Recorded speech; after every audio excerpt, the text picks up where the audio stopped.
pessoal, mais um domingo de antídotos, portanto mais uma semana de confinamento e perdas de vidas entre os nossos e as nossas no Brasil. E para o antídoto de hoje, ainda com essa garganta engasgada, coçando, com uma tristeza que é coletiva, ainda que individualmente se apresente de forma distinta para cada uma de nós, eu queria dialogar com vocês sobre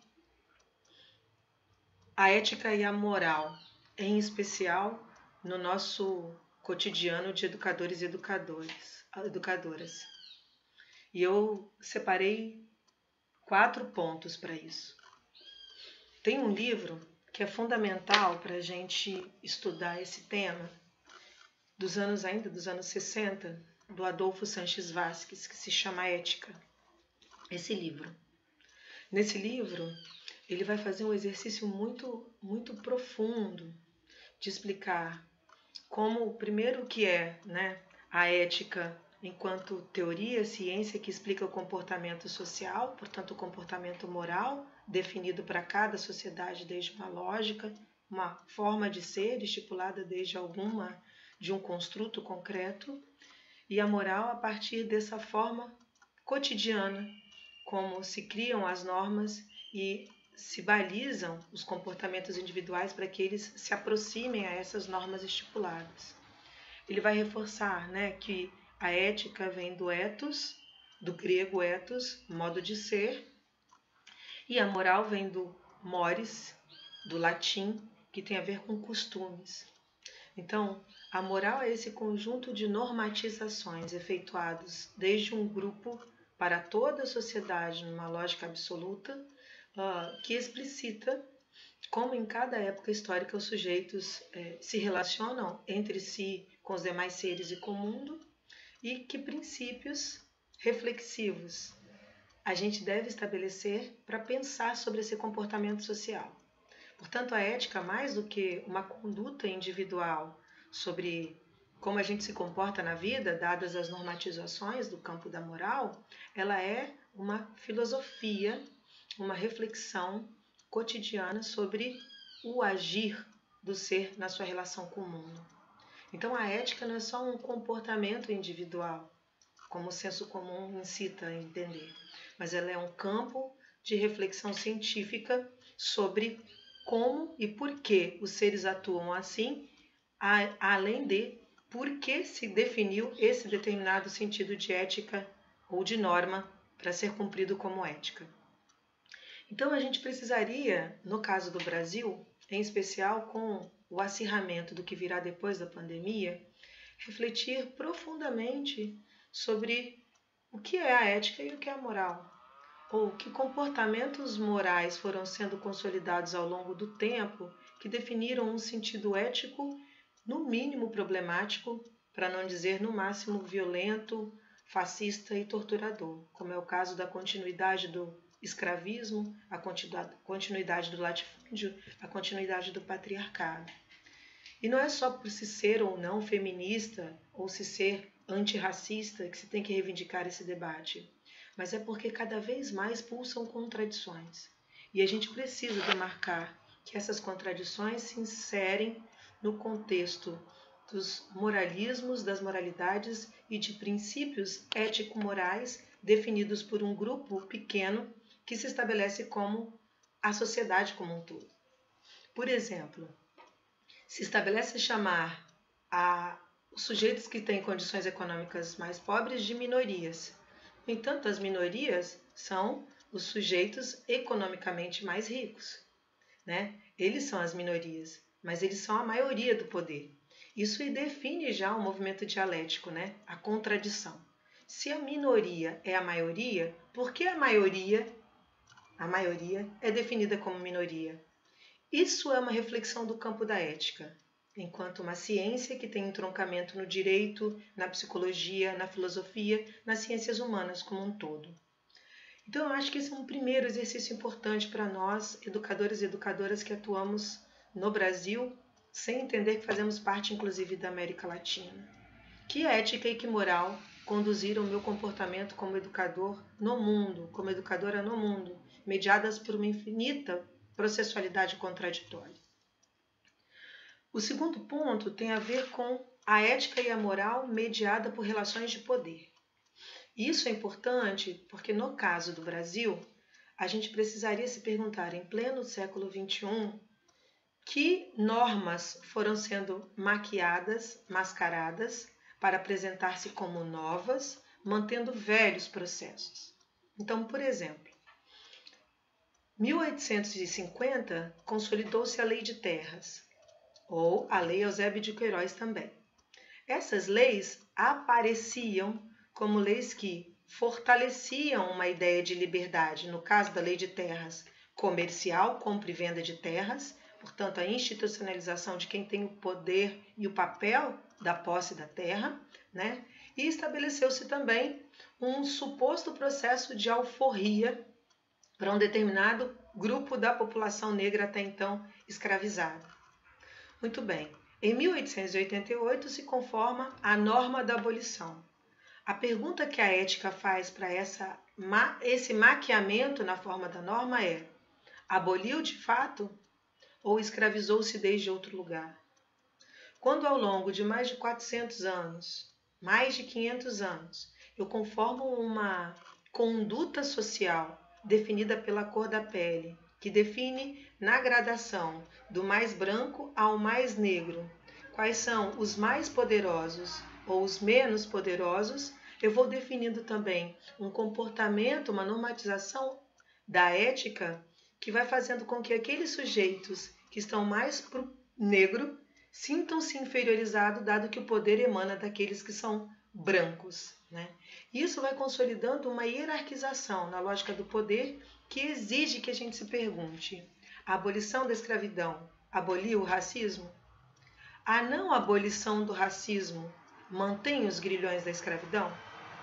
E para isso a gente tem autores como Clóvis Moura, Jacob Gorender, Lélia Gonzalez, Carolina Maria de Jesus e uma expressiva nova geração que tem mostrado e ensinado para a gente que, de fato, não, né? O que o racismo reitera nos condutos da ética e da moral é um contínuo no capitalismo tardio dos grilhões da escravidão, né? Por frases perversas, por comportamentos perversos e por uma sensação de naturalização de algo que foi histórico e socialmente violento construído.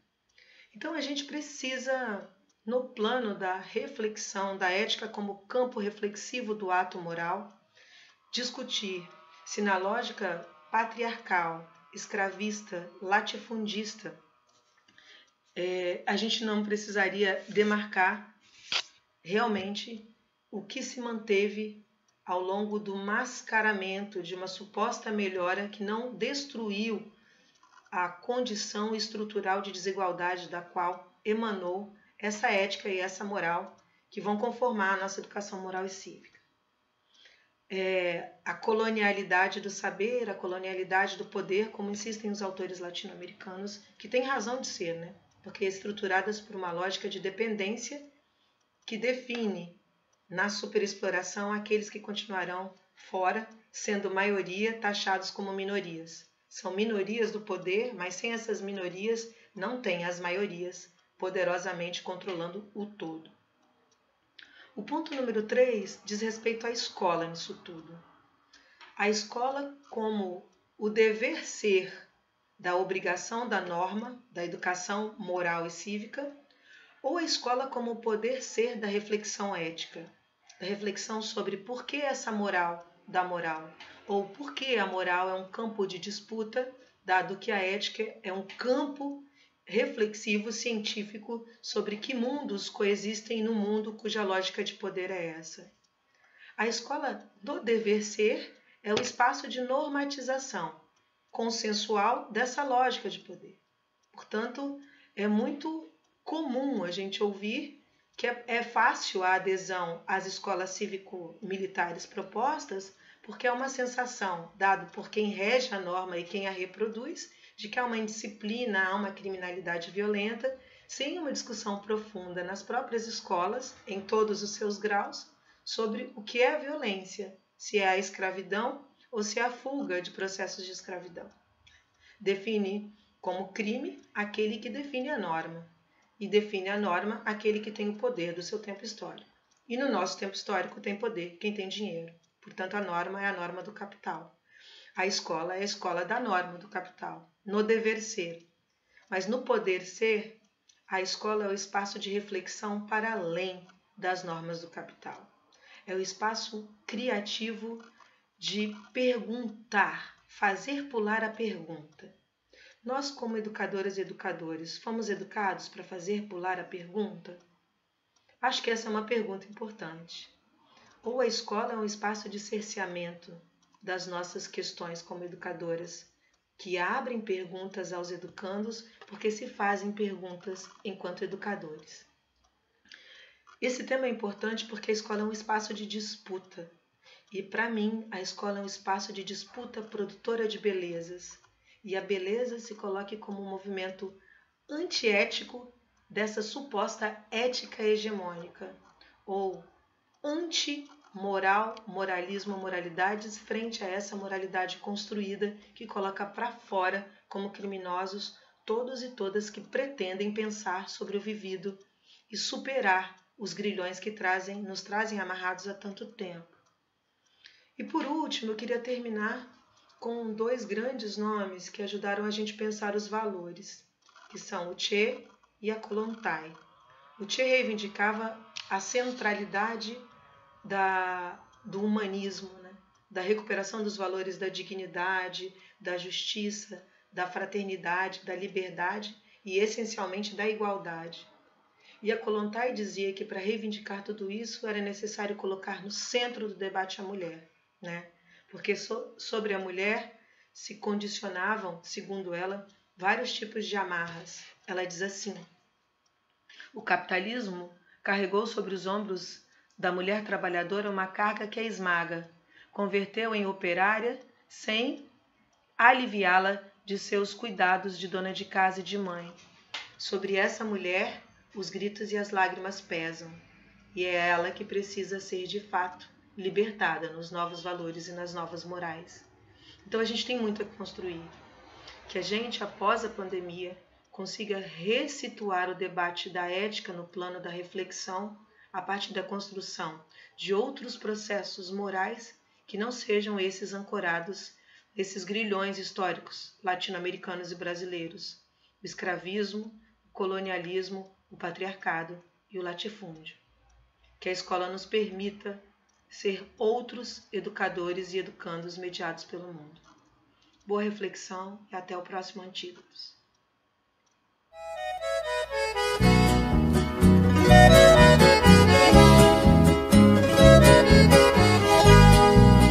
Lata, cacique, pajé. Sou voz operária do Tatuapé, canto enquanto enfrento o batente com a mão. Trabalho no ritmo de um bom chamamé, meu pouco salário faz minha ilusão. Sou voz operária do Tatuapé, vivo como posso e me deixo patrão. Enquanto respira dessa chaminé, meu povo se vira e não vê solução. No teatro da vergonha, onde a verdade não se diz, tem quem representa a massa, quem ri da desgraça e quem banca o infeliz. Tem até burguês que sonha, que entra em cena e engana a atriz.